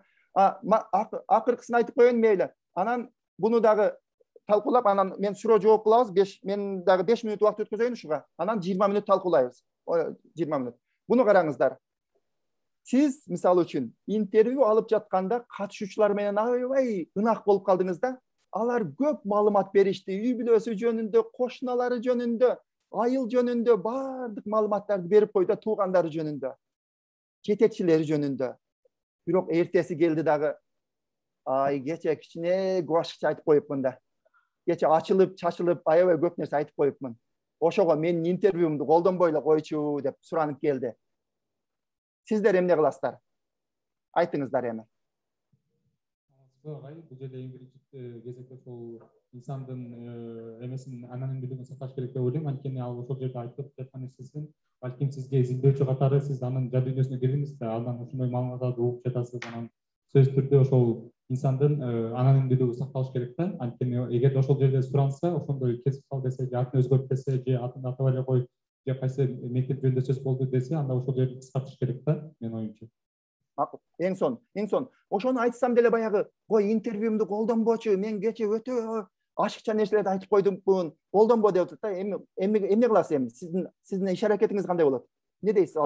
Эң биринчи ошол ал киши берген маалыматтын илимдеги орду боюнча, ролу боюнча түшүндүрүп, маалымат берип, сизде ушундай маегиңиз натыйжасында мындай ачыкка чыгып, маалыматтарды айкын, ачык неме мындай доступна болот дешик да. Эгерде ошондо биринчи иш аракет кылып көрүш керек, ишендиргенгечи. Эгерде так эле болсо айла жок. Бирок биринчи кадамды таштап көрүш керекчи. Анан кийин биринчи эле жок деген жарандан кийин кайра болуптур эле кырып сала башталычы. Эң сон. Ошо агай рахмат, абдан жакшы эмелер айтасыз. Мен дагы макулмун. Анан такыр эле болбосо, ошол интервьюнун бөлүгүн көргөзүп, транскрипциясынбы же видеосунбу, аудиосунбу көргөзүп, кайсыл жерин менен макул эмессиз, мен ошол жерин өчүрүп коём дешим керек да. Себеби өтө көп маалымат да. Сиз 2 саат отурсаңыз, анан ошол 2 сааттык жакшы маегиңизди колдонбо десе, анан убактыңыз да кетти. Ушунчалык бай маалымат бар. Ошону жок кылгыңыз келбейт да. Ал ашыкча деген кээ-бирки жанагы айтпайын деген жерин өчүрүп кое берсин, калган жерин колдоно берели. Мен ушундай кылып сунуш кылат элем. Урматтуу кесиптештер, менин ушун менен слайдтарым аягына чыкты. Бул изилдөөнүн усулдары деген ооз-эки тарых, же болбосо жалпы изилдөөнүн этикасы деген өзү окуу жайларга, программага киргизиш керек. Анан ошондой эле бул изилдөө этикасы кодексин иштеп чыгышыбыз керек. Илим алдында жоопкерчилигибиз бар. Маалымат алдында ошо этика комитетин түзүшүбүз керек. Түзгөндө дагы адистер болуш керек. Ал жерге жанагы акча кылуучулар отуруп алып туруп, кичине тыйынын берсең, болуптур, сен изилдөө жүргүзө бер дебестен, бир адистер, жакшы көмөк берүүчү адистер комиссия кылып жардам бериш керек. Ушул менин бүгүнкү айта турган нерселерим, урматтуу кесиптештер. Онлайн отурган 3 кесиптешим дагы отурат. Анан залдагылар менен дагы бир 20 чакты адам отурат. Эгер эми дагы мындай суроолор болсо, макул эмес болсоңуздар, макул сурооңуздар болсо бериңиздер, мен жооп беришке аракет кылайын. Өзүм тажрыйбамдан билгенимен, балким мен билбеген нерселерим бардыр, сиздер өзүңүздөр билген нерселер.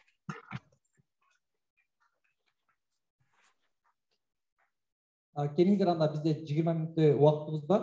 Кененирээк өзүбүздүн изилдөөдөр боюнча балким ошол этика темасында, ошол этиканы колдонууну, сактоонун жүргүзүүнү боюнча суроо жооп кылсак, 20 мүнөт менимче аябай жемиштүү болот. Данияр, мен эжекелерге, агайларга баягы кат бердим да, аларды мен шашылыш түрдө кыргызчага которуп калдым.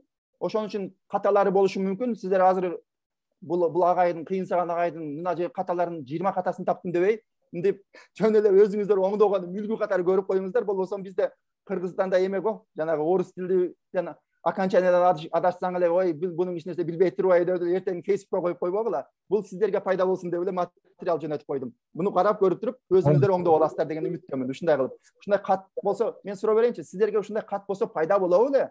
Ушундай кат менен барып туруп бирөөгө эме кылсаңыздар, же адамдар үркүп кетеби, коркуп эле, кой катың жок эле, жөн эле интервью бере берейин дейби? Жок, сиз деген абдан жакшы маалымат бердиңиз бүгүн. Абдан мындай көзүбүздү ачып койдуңуз десе болот да. Ушундай жакшы мындай мыйзамдуу жактарын көрсөтүп бердиңиз да. Сизге абдан чоң рахмат. Анан азыр биздин, мен Кыргыз билим берүү академиясында иштейм. Бизде азыр ушу эмеде болуп атат да, азыркы кырда тиги мамлекеттик билим берүү стандартынын негизинде предметтик билим берүү стандартын иштеп чыгып атабыз. Ошол эле быйылкы жылы ага удаа эле биз окуу программаларын түзөбүз. Мен азыр сиздин азыркы маалыматыңыздан кийин абдан жакшынакай бир ой жигер пайда болду да. Сиздин маалыматыңыздын негизинде көп жакшы жаңылыктарды киргизебиз. Рахмат сизге. Сонун эжеке. Албетте билим берүү академиясы менен мен да кызматташам. Албетте бул жерде бул ОЗЭК тарыхын эмес, жалпы изилдөө усулдарын киргизиш керек да. Бизде ушул ВАКтан жанагы аспирантурага эми киргизди. Мен дайым айтып келем, Кыргызстанда магистратура, PhD, докторантурада изилдөө усулдары милдеттүү түрдө окутулган сабак болуш керек, биринчиден. Экинчиден, ошол сабакты окуткан агай эжеке өзү дагы изилдөө жүргүзүш керек. Интервью ушундай болот эмиш дебестен. Буну эч кимге айтпай эле коюңуздар, бирок. Менде дагы бир суроо бар, ошо изилдөө этикасы боюнча. Мисалы үчүн жана биз айтпадыкпы, маалымат баары изилдөөчүдө дээрлик ошол алат депчи. Ошол маалыматты алдык өзгөчө азыр ОЗЭК тарыхты колдонуп атканда бул жаңыдан колдонулуп атканын унутпайлы.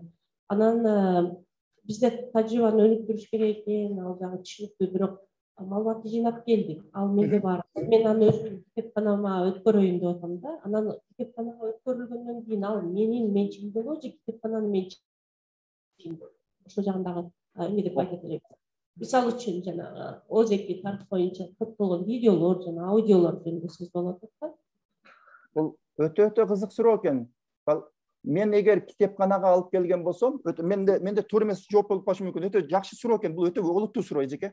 Чогуу ойлонолучу. Мен баарын билем деп айта албайм. Ушул жерде менимче, сиздин пикириңизди уккум келет да. Менимче, сиз кол коюп изилдөө жүргүзүп келдиңиз, аны сиз түздүңүз, баарын даярдадыңыз. Китепканага өткөрүп берип атасыз, башкалар да колдонсун деп туруп. Китепкананын менчиги болуп атат, бирок сиз түздөн-түз анын автору болосуз да. Автор болуп өзүңүз колдонасыз, бирок сиз башкаларга дагы китепканадан ким келсе дагы бунун түзгөн ким экен, автор ким экен деп туруп сизден эме кылышы мүмкүн. Сиз ссылаться этип шилтеме берет сизге. Бирок сиз ошо университеттин китепканасына өткөзүп берип атасыз да. Үйдө сактабастан, Ооба, ошол болот. Менимче университеттин менчиги болуп калат окшойт менимче. Себеби алар каржылап атабы, ошондой окшойт. Эгер университетке бербесеңиз, өзүңүздүн үй бүлөлүк архивиңизде калышы мүмкүн да, бирок билбейм, Даниярдан сурап көрөйүнбү, башкалар айтсынчы, ушул жер өтө кызык экен. Азыр бизде ушундай суроо жаралып атат, биз топтоп атабыз да. Анда китепканага бербей коюшубуз керек экен да. Университетке өткөрүп берип атканда экөөнүн ортосунда да келишим түзүлөт да, макулдук келишипти. Анан университетке бергенден кийин ал университеттин деле ээлиги болуп калат болуш керек, жанагы макулдуктун негизинде. Себеби ар бир адамга окуганы берген сайын аны менен сүйлөшүп отурбайт да, уруксат алып.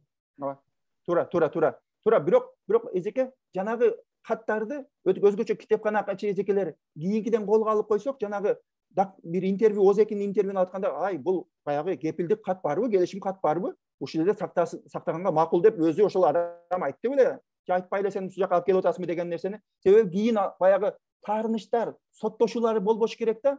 Ай, менен келип алып ар нерсени сурап кеттиң эле, эми болсо ал жерде ар ким о Кыргызстан боюнча угатып тур го деп адам менен адам пикир мындай соттошуу, араздашуу болбош керек. Бирок мына жерде дагы Адина жазып атат, эгер бул интеллектуалдык эме дейт да, укук дейт да, интеллектуалдык укук окуу жай менен калат, ошол изилдөөчү иштеген окуу жай менен калат, себеби сиз ошол жерде иштеп туруп иштеген менен изилдөө жүргүзүп атасыз да. Сиз жеке изилдөөчү эмессиз. Ал эми сизге бир сырттан келген донор акча берип, анан өзүңүз мисалы үчүн Манаста иштеген профессор эмес, жөн независимый изилдөөчү катары изилдөө жүргүзсөңүз, анда сиз кааласаңыз архивге бересиз, кааласаңыз дебей коесуз, сиздин өзүңүздө калат. Ошол сиз айттыңыз. Мен мисалы эч кимге баш ийбей өзүм изилдөө өткөрсөм, эч жака тапшырбай эле койсом болот да. Ооба, ооба. Эч жака тапшырбай. Шек санаса бирөө, ошону көрсөтсөм болот. Ооба, эчеке туура. Анан бирок өзүңүздө турса, мындай элге пайдасы азыраак болуп калабы, анда сиз көбүрөөк конференцияда выступать ете беришиңиз керек да адамдар угуш үчүн. Болбосо өзүңүздө эле туруп калса, элге жайылбай калат да. Бирок университетке барганда, сиз айткандай өтө коркунучтуу, сезимтал тема болсо, анда жанагы мен айткандай университеттен бул тиешелүү адамдар гана көрө ала турган баягы категорияга киргизип коюш керек экен да. Менимче китепканачы эжекелер ушуну колго алсаңыздар, жардам берсеңиздер, баягы балким бардыр Кыргызстандын китепканаларында бир 3-4 категория болуш керек менимчечи. 3 мындай жашыруун, ачык жана чектелүү дегенби ушуга окшогон.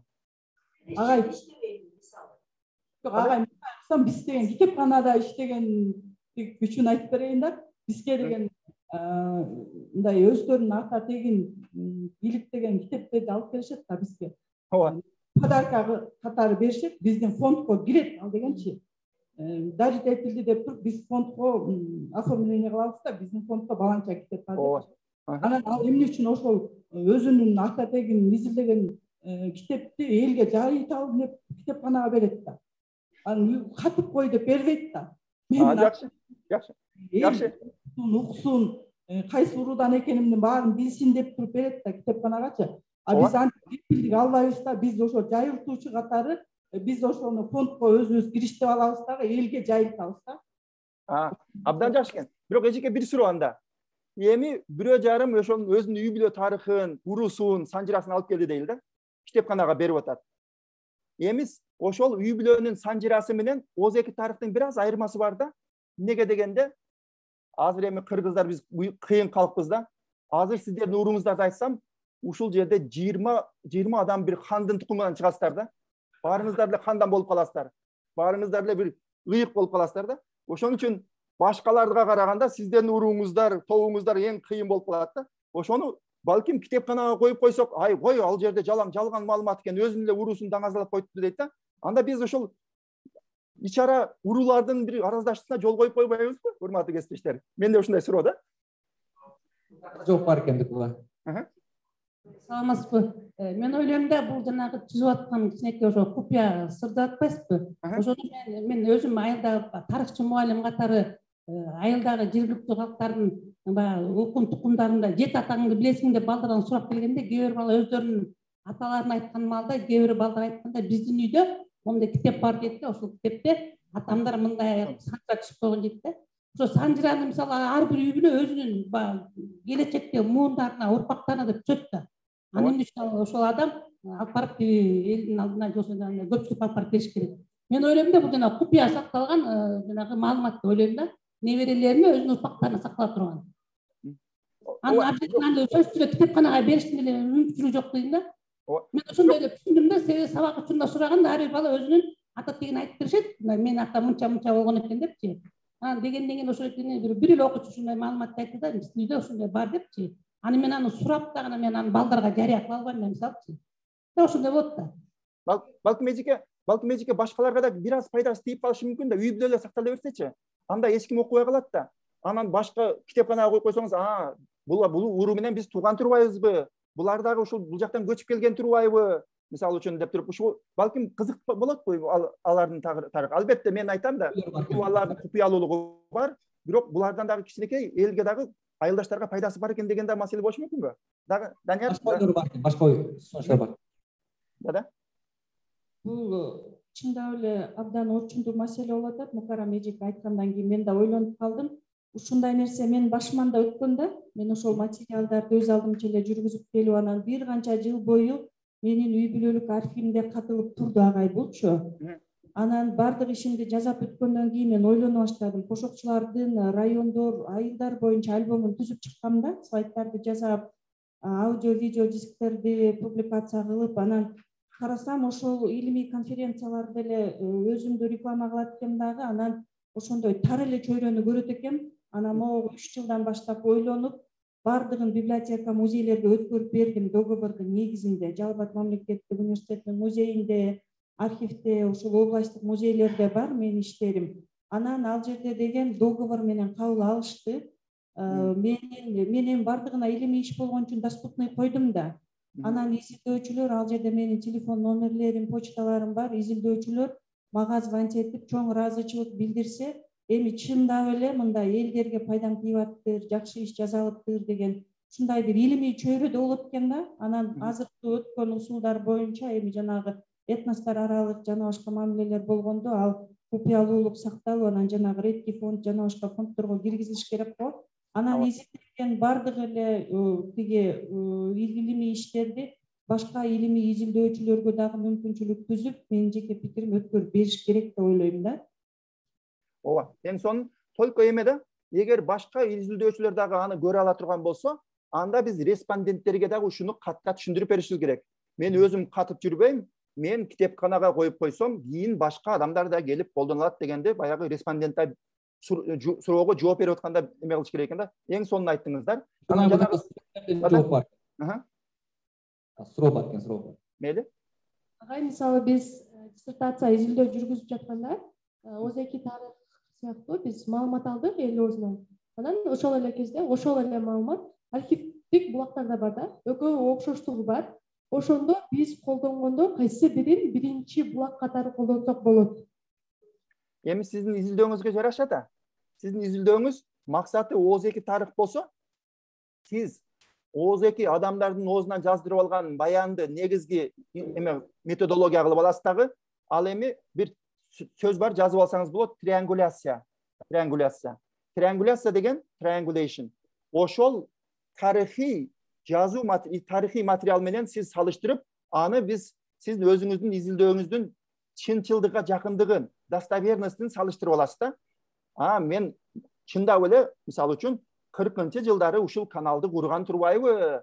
Бул каналды курганы ушул Исхак Разаков буйрук берген турбайбы? 50-жылдары дейсиз дагы. Анан бул адамдардын эмеси менен ОЗЭКи тарыхыңызды бул тарыхый булак мындай тас татаганы жардам берет. Бирок сиздин негизги инструментиңиз көңүлүңүздүн чордону жанагы эме боюнча кылыш керек, ОЗЭКи тарых. Болбосом сиз эгер жок мен тарыхый материалдар менен гана иштеп, ошол жерде адамдардан алынган идеялар, ошол учурдагы адамдар эмне деп ойлогон экен десеңиз, аны негизги методологияласыздар, кошумча кылып туруп адамдардан барып интервью алганыңыз бул экинчи кошумча болуп калат. Сиздин ошо методологияңызга жараша, ал булакты кантип колдоносуз, методологияңызга жараша болот. Жонагай, биз башка суроого алыстап кеткенге чейин мен Мухрам эжекенин суроосуна жооп бергим келет. Мейли. Келген маалыматтарды биз аудиода Creative Commons License деген лицензия берген комитет бар онлайн. Биз ар бир интервьюну мисалы өз каалаган укукта, каалаган форматта киргизе алат. Мисалы ачык маалымат менен киргизсек болот, же бирөө аны алып колдонсо болот, же бирөө алып аны өзгөртсө болот, же бирөө аны алып кайра китебине колдонсо болот, же болбосо аны эч ким колдонго укугу жок деген лицензиялар бар. Ошол каалаганды өзү тандап туруп, ошол аркылуу библиотекабызга киргизебиз. Ошол аркылуу адамдардын ошол биз берген маалыматта укугу болот да. Канчалык деңгээлде ошол маалыматты алып колдоно алат, канчалык деңгээлде биз аларды чектеп коебуз, канчалык деңгээлде алар бизден уруксат сураш керек. Ошонун баардыгы жана Creative Commons License деген сайт бар. Биз бул жөнүндө буюрса эртең сүйлөшөбүз. Интервью алгандан кийин маалыматтарды кандай колдонот? Данияр, бир нерсеге жооп берип койчу, Данияр. Менимче бая эжекелер айтып аткандан кичине башка жака кетип калган окшойбуз. Ошол жабык болгон башкаларга көрө албай турган маектердин бир-эки темасын айтып койчу, чтобы эжекелер көрүнгөн теманы эле бул купуялуулук болуш керек деп коркуп калбасын. Кайсы темалар купуялуулук болуш керек? Бир-эки темасын мисал берчи. Биз купуя болгон азырынча темабыз жок, ушунакай. Себеп дегенде биз жана Сталиндин доорда Кыргызстан көзү менен көөлөрү менен деген долбоорубуздун негизинде жасаганбыз. Ал жакта макулдук берип, мен аты жөнүм менен жанагы жарыкка чыксын деген гана инсандардын макулдук формасы бар инсандардын гана маектерине транскрибациялап аудио анан жанагы транскрибация форматын киргизгенбиз. Бирок ошол жанагы Creative Commons license аркылуу Amica деген программа бар, ошол аркылуу киргизгенбиз. Албетте бул жөнүндө сиздерге кененирээк маалымат беребиз. Эң сонун бир тема мисалы үчүн мен айтат элем, менин изилдөөм Кыргызстандын чек ара маселелери болсо, аны мен мындай баарын эле жарык ачык кылып койбойт элем да. Себеби мамлекетибиздин кызыкчылыгы биринчи орунда болуш керек, урматтуу кесиптештер. Бул жакта суроо бар экен түшүнөк. Мейли. Жөн гана ыраазычылык билдиргим келип атат. Мен мектепте иштейм, мектептеги мугалимбиз. Анан темага байланыштуу мен деле окуучуларды бул тема боюнча барып тияктан ушундай адам бар экен, барып интервью алып кел, анан ошонун докладыбызда пайдаланып, анан тарыхый маалыматтар менен дал келтирип эле өзүбүздүн илимий усулдуу конференцияларга чыга бериши, анан ошо мектеп жашынан ушу балдарды ошо интервью алуу этикасын берүү мен үчүн аябагандай жакшы табылга болуп атат. Сиздерге чоң рахмат, ийгилик каалайм анан өзүмө дагы. Рахмат. 5 мүнөт убактыбыз бар, кыска нуска жооп алалы. Мейли, жоопту да кыска берем. Саламатсызбы агай? Мен орусча кыргызча айтып берейин, так болсо. Мен оюмча бир кандайдыр бир руководство болуш керек го. Азыр буякта кимдики болобу, автордук болобу, же изилдөөчүнүк болобу деп атат. Ошону мамлекеттин деңгээлинде бир руководство болуш керек болуш керек. Юридикалык, нормативно-правовой документ при Министерстве образования или отдельный какой-нибудь должен быть руководство, которое люди могли ориентироваться. Кто, где будет являться, почему, когда и так далее, да? Анан ошондой нерсе болуш керек деп ойлойм. Анан көчөдө сурап бердим эле Даниярга, респонденттерди кантип тандаса болот деген. Мисалы айылга барсак 1,5 эл жашайт аякта. Анан мен эмнеден баштайм, кандай тандоодон, каякта ким жашайт, кандай маалымат алам деген мааниде да болуп атат да, кызыктуу. Рахмат. Колдойм. Кыска жооп берейин. Экинчи суроого Данияр Мукаррам эжекелер да жооп бериши мүмкүн. Алар интервью жүргүзөбүз деген кийинки түштөн кийинки сабакта. Бирок бир нерсеге көңүл бурушуңуз керек. Интервью, респондент деген өзү сөз англисче колдонбойт интервьюга. Биз интервьюи деп же катышуучу дейбиз, бирок башка сөз дал келбегендиктен респондент деп кое берейин. Респондентти тандаганда сиз изилдөөңүздүн өзүнүн критериясын иштеп чыгышыңыз керек. Выборка деп коет, жана Жеңиш агай айткандай. Выборкага жараша өзүңүздүн категориядагы адамдарды тандап аласыз. Мисалы үчүн изилдөөңүз көп. Ар кандай категориядан тандайсызбы, же аларды курак жашына жарашкандайбы, кесибине жарашабы, өзүңүз критерия түзөсүз дагы ошого жараша барып тандайсыз. Ал эми колдонмо түзүү боюнча, атайын руководство түзүү боюнча мен 100% колдойм. Ал руководство албетте буну руководство менимче өкмөттө отурган адамдарга караганда менимче ушул Данияр агай, Мукаррам эжеке, дагы Эльвиралар отурат. Менимче адистер түзүш керек. Себеби адистер мындай жакшы руководство түзбөсөк, чиновниктер түзө албайт го. Ошондуктан адистерге мен сунуш кылат элем. Да, отличное предложение, агай, саламатсызбы. Как раз у нас новый замминистра, который курирует направление науки, профессор Уланбек Исенбекович. И я буду рада, если вы тоже присоединитесь к рабочей группе в будущем. Рахмат. Тагы суроо жок. Суроо 3 мүнөт аз бар.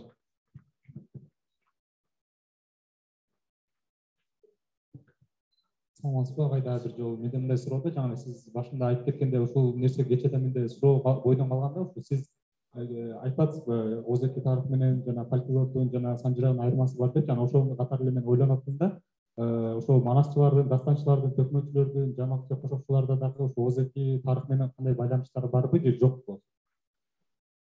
Өтө көп. Мен такыр эле жанагы фольклорду, санжыраны эми кыргыздардынга эң баалуулук болгон нерселерди такыр эле жарабайт деп туруп анан кийин бул жаманаттуу болбойн. Алар керек болгону. Алардагы кайсы жеринде көркөмдөө, кайсы жеринде апыртмалар кошулуп кетип атат, ошолорду биз эме кылып туруп, ар кандай тарыхый булак башкалар менен салыштырып, анан Озеки тарых менен дагы маалыматты баягы, мисалы үчүн ошол эле 1,5 өзүнүн уруусун гана айылыңарда хан кылып, өзүн гана эме кылган болсо, анда макул.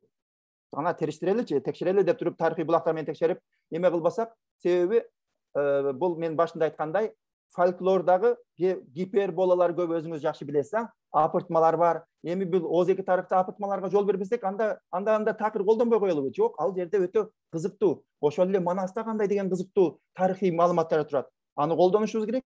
Бирок ошол учурда мынтип карап туруп кайсы жери кичине кошулуп кетип атат. Манас төрөлгөндө ушундай болду беле? Же болбосо ушундай болуп ушунча килограмм төрөлдү беле? Ошол нерселерди эске алышыбыз керек да биз. Bir суроо.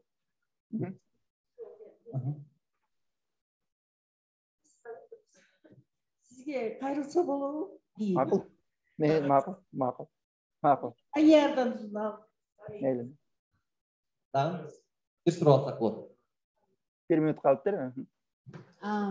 Мисалы жана маалымат калат, кими боло алат деген боюнча ошол маалыматты алып атканда биз маалым катта informed consent'те ушул изилдөө үчүн гана колдоном деп алып атпайбызбы? Ошону башка изилдөөгө же башка максатта колдонгонго укук болобу изилдөөчүнүн? Ушул өтө татаал маселе да.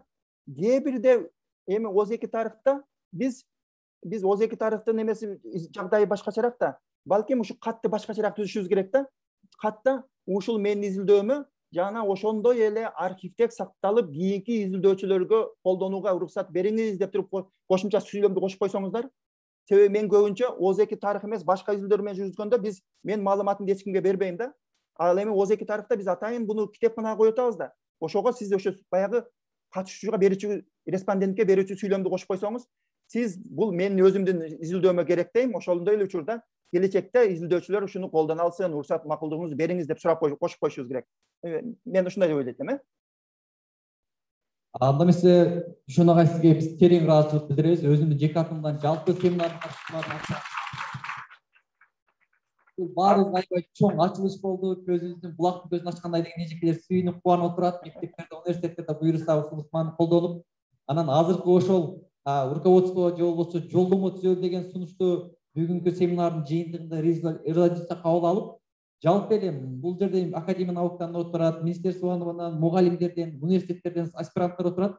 Балким жапатырмак ушул маселени колго алсак, кийинки муунга биз жакшынакай жолдомо түзүп кое алабыз деген туула ишеничим бар. Албетте Дүйшөнагайдай мыкты инсандар бизди колдоп жардам берип турса. Андыктан Дүйшөнагай сизге чоң рахмат, убактыңызды бөлүшүп сабак бергениңизге. Чоң рахмат сиздерге. Аман болуңуздар. Мен аябай кубанычтамын. Сиздер көлгө барып, ушу кереметтүү көлдүн жээгинде абдан үнөмдүү, пайдалуу семинарларга катышып жүрөсүздөр. Бирок андан да пайдасы өзүңүздөр менен кошо бир жакшы мамиле түзүп, байланыш түзүп атасыздар. Кандай деген керемет адамдар отурат. Бири-бириңиздер менен жакшы тааныш болуп каласыздар. Балким чогуу келечекте чогуу изилдөө жүргүзгөнү убакыт келер. Ошондой күндөрдү жолугушуу күндөр болсун. Аман болуңуздар, жакшы калыңыздар. Чоң рахмат Дүйшөнагай. Оңдон качкандарга да чоң рахмат. Чоң рахмат.